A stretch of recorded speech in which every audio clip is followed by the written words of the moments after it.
By my house there was this road, and I remember thinking if this depression didn't go away, if I really just wanted to off myself, I could hit this bump in the road and there's a pull off to the right side and it'd be over.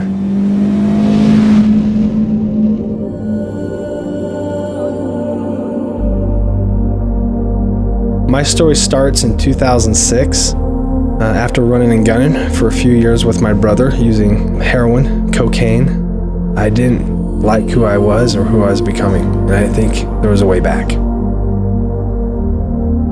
I remember my brother and I were living in a basement.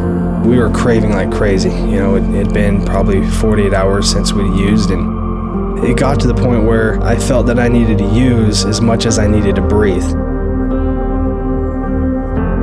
You know, one of our dealers told us that you could steal 509s or 509s at Levi's and trade them to the Mexican Mafia for heroin balloons. I was really scared, and I think I was more scared for my brother's life than I was from my own. Battling addiction, you typically don't do it alone. You're with a lot of friends, and after a period of time, you're going to lose a friend or two or three or four. And, you know, my rock bottom was fear.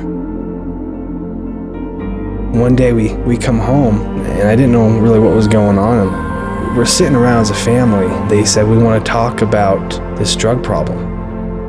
You know, they went around and started talking about how they want us to stop. And I remember, you know, lying.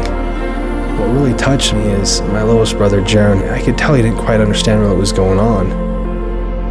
And he looked at me and says, I just want my brother back. And that was the beginning of a turning point for me.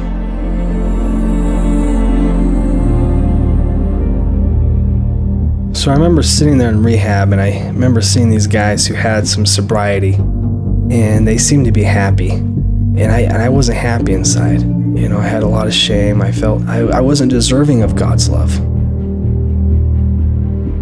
And when they started talking about step 2, that my spiritual health could be restored, that was fascinating to me.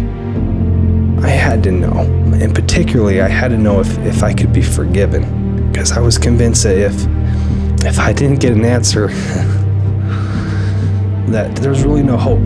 Why be here, you know? So that night, as I got on my knees, I didn't even get a word out. I couldn't even get a word out because I had an overwhelming sense of love. That feeling lasted for, it seemed like 10 minutes. I just sat there in awe, just feeling this power, this overwhelming sense of peace that I'd never felt in my entire life. And that was the beginning of my recovery. That's when I knew that, okay, all right, he's there. He's there.